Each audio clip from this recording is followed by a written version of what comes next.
2015 South Carolina AgriBiz and Farm Expo. I'm Donna London, and I am here this morning with Commissioner Hugh Weathers, our Commissioner of Agriculture for the state of South Carolina. Commissioner Weathers, thank you for joining us this morning. Thank you, Donna, and thank you for supporting the Expo. Well, it's a pleasure. It's amazing how different this Expo is from last year with the numbers and the people and the exhibitors. Well, I guess to quote that old movie in Jaws, we're going to need a bigger boat. We've expanded to this part of the convention center and just about taking it up, so who knows where it's going. And you just finished talking at the Commissioner's Breakfast. Tell me what came out of that. Well, I think it was a reminder that for us to take this industry to bigger heights in South Carolina, it takes leadership, which is all about relationships in South Carolina, and I think those are at a great point between all folks, Department of Agriculture, Clemson, Farm Bureau, Forestry, everybody who has a role in moving this industry forward. We believe in each other, and it's about vision. The vision speaks to the Commissioner School of Agriculture. Why we put the breakfast on, we have a vision to find those next great leaders for our industry, get them their toe in the water for an agricultural career, starting with an academic career. Right. And then we talked about it takes sustained execution.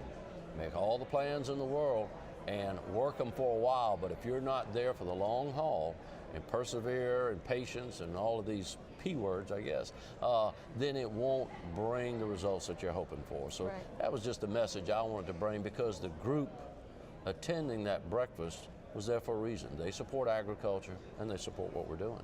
And they support the youth coming up and not necessarily taking over their businesses, though that is a legacy that a lot of people want and need, and we certainly support that, but also people that are new into the industry. Well, that's right. We need to expand the base of it, but going back to what you said, any good leader plans for his or her demise. Right. None of us are indispensable. We need to plan or prepare for that when we're not an active part of leadership, that it's in good hands. And just like all of us, we want to leave something better than we found it. And the same is true for where agriculture is and where those opportunities are being created. And do you see much in the way of training for succession planning? Well, within the Department of Agriculture, we do it all the time. We call it hit by the bus. What if this manager gets hit by the bus?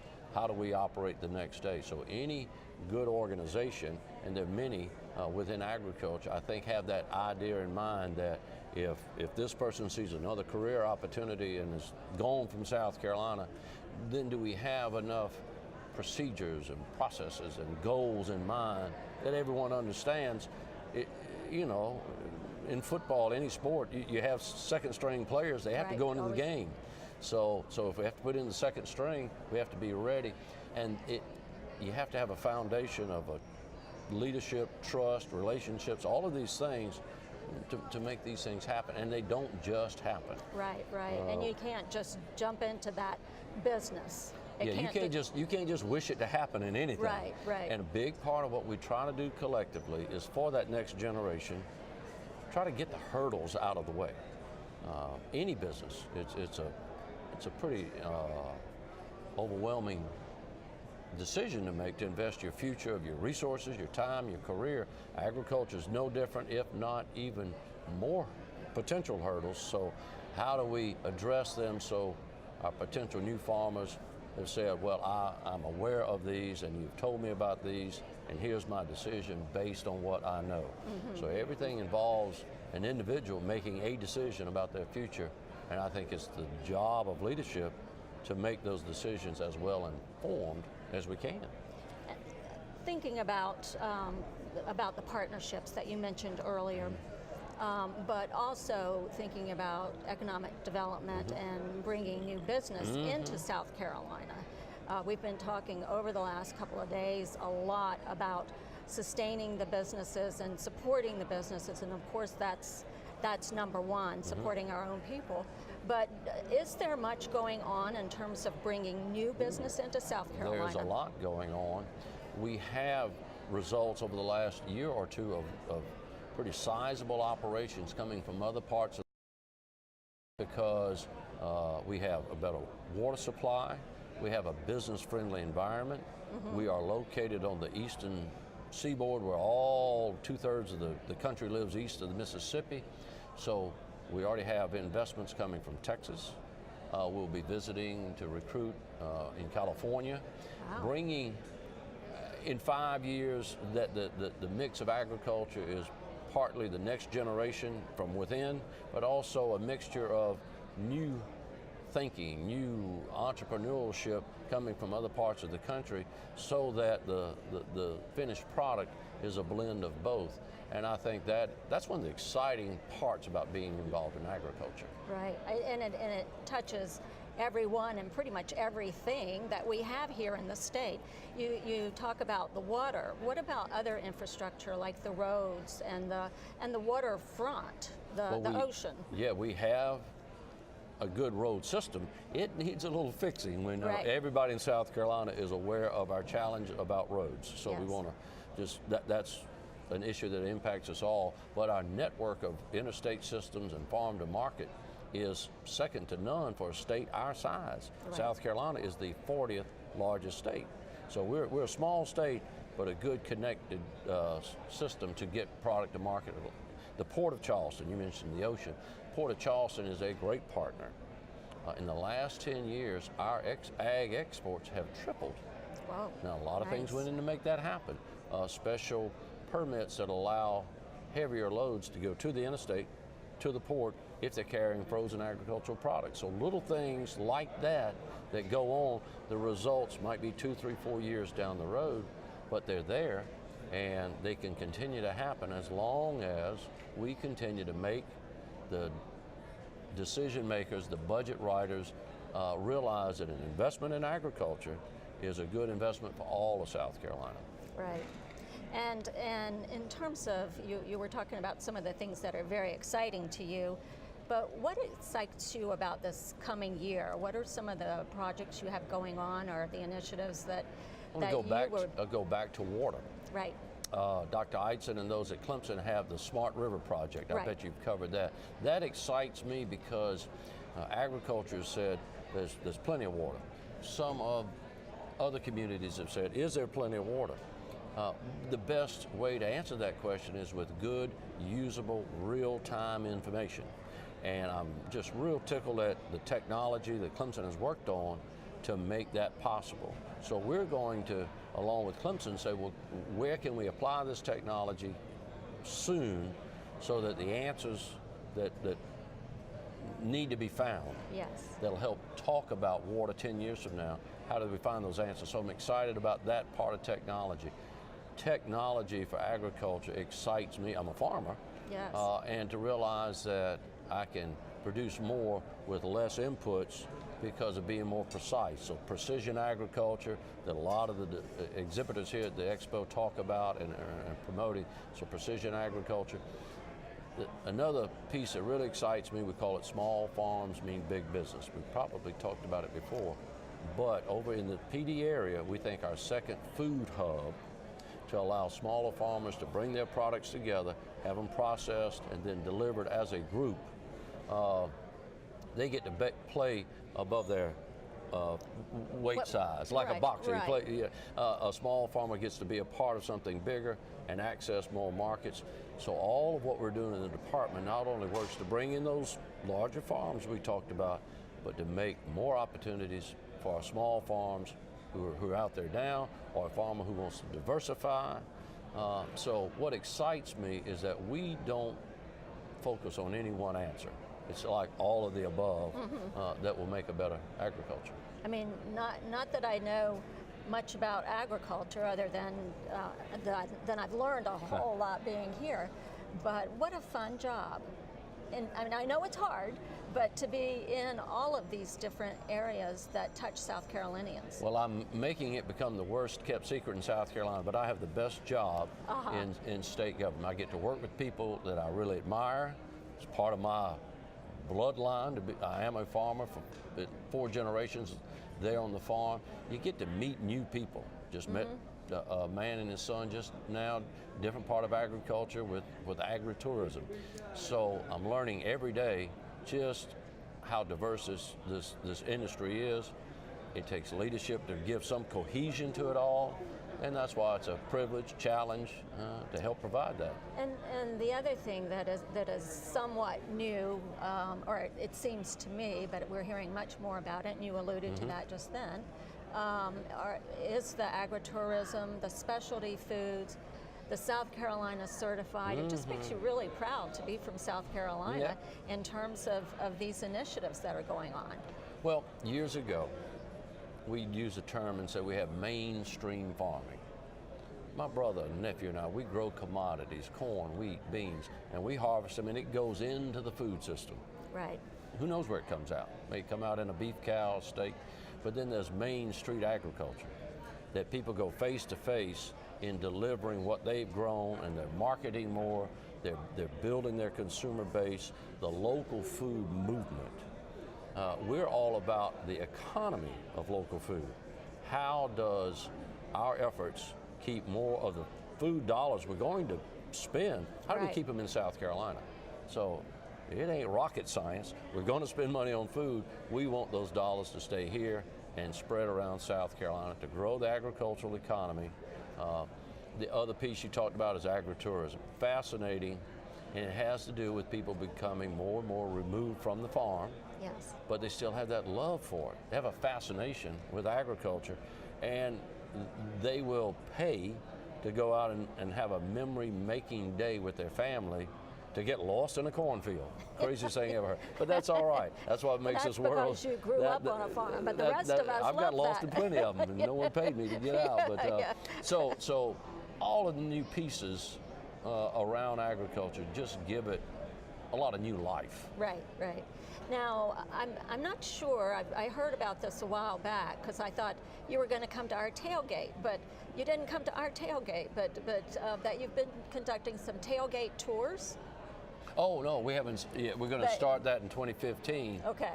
Oh, I'll go to a tailgate. I've been to plenty of it at Clemson. But we literally want to just get around the state, let folks know I'm coming to Edgefield or McCall or Florence for a couple of hours on a Thursday afternoon and Tuesday morning. Just hear what's on people's minds. Right. My job as commissioner is to interface this industry with the consumers of South Carolina so that we can help provide the leadership. And I just love getting out around the state, so it's just something we're going to focus on, trying to get out once a month. And I know you already do quite a bit of that. Yeah, we just don't tell them we're coming. We just show up. And you don't call it a tailgate. No, that's right. But at the same time, what are some of the concerns that you're hearing from the farming community and the agricultural industry in general? Well, we hate to always blame Washington, but let's just start with our friends in the federal arena. A lot of regulations around producing food, coming from the FDA, around food safety, and we don't want to. You cannot minimize food safety, but you have to be practical in how you approach it. EPA, regarding waters of the U.S. and what is the definition of water and who has control over it and how much regulations involved by the EPA. Again, we talked about capital and money to invest, so we need to have our lending community even more excited about agriculture, and I think they are, but more willing to take and see the potential in that next farmer or that next project and say, okay, we'll take just a little more chance, risk, whatnot, to take this route. So a lot of, again, those hurdles that can be in the way, we want to address them on behalf of the next farmer that has a decision to make. Right, right. Beyond Washington, other concerns that come to mind? Well, then when we get to Columbia, and obviously to do all the things that we need to do, that Clemson needs to do, it involves money and investment in agriculture. And we only have limited dollars into our state coffers. We have education obligations. We have roads that need fixing. We have other concerns that's very critical. But our job is to remind our decision makers, our budget writers, that investing in the industry of agriculture has a positive return on investment to the South Carolina taxpayer, because we can build this economy of agriculture, and when we do, it adds to the state tax base, right, so that we can invest in the things we need to. We provide value to South Carolina's economy, but none of those positive trends we've talked about earlier, they're not just going to happen without the leadership and the vision and the planning. And when we do that, we have to tell our decision makers, this is a viable and very worthwhile and profitable way for us to invest our limited tax dollars. right, right. As you, I mean, I don't want to say this because we don't want to see you out of this position, but eventually you may decide you want to do something else. And when that time comes, what do you hope people will say about your stint as the Secretary of the Commissioner of Agriculture? It's a goal that all of us have. Leave something better than you found it. Put in place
because we're collectively moving forward, and we check the size of egos when people come in. We say, no, you got to leave a little bit of that ego here. Right, right. But that's not a challenge, because I think everyone is focused on the end and the results, and not, well, whose name's on the top of the press release, any of that. We're focused on results. We talk about the means toward those results. Sometimes we close the doors like any good family does, and we'll speak to each other very frankly and earnestly, right. but that is a benefit of great relationships. Then when we open the door, agriculture tries to speak with one voice. And when we look at the industries across South Carolina, we have all of these industry clusters, and agriculture, I assume, is one of the major ones. Well, it is. And as we've done with our economic studies, we talk about the cluster of agriculture. It is production, farmers like myself. It is processing, like McCall Farms here in Florence County. It is marketing, it is packaging, it is all of the things that takes it from literally the ground, the tree, the wherever, to the final product. It's a great partnership within that, but it makes up really one of the best clusters, but most unknown cluster in South Carolina. Agribusiness is a cluster, production of farm and food and forestry, along with everything that happens to it in between the time it's finally in its final consumption.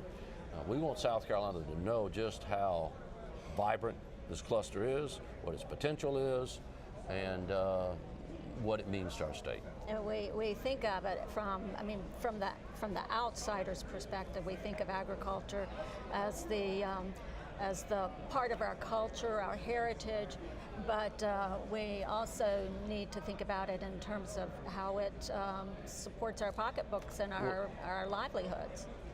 Another piece that is very exciting, the part, agriculture is a part of our past. You know, we were the wealthiest state in the Union way back when, based on agriculture. It's certainly a part of 2014, 15, 16 today, but more importantly, it's really a part of the future, and that's what all of this is based on. We don't just rest on any laurels. We're Right. focused on where are we going, how do we get there. A very focused approach, but in with a broad spectrum of activity. Sometimes it's a shotgun, sometimes it's a rifle, just depending on what's needed. Well, I really want to thank you for joining us today. It's been wonderful to catch up. It has been. And I'm excited about what's to come. It's a good time to be in agriculture. It is. It's always a challenge, but I think the list of opportunities is about 2 more longer than the list of challenges, so Well, that's a good thing. That's a good thing. Well, thank you very much Thank for you. joining us. I've been talking with Commissioner Hugh Weathers. He is the Commissioner of Agriculture for the state of South Carolina.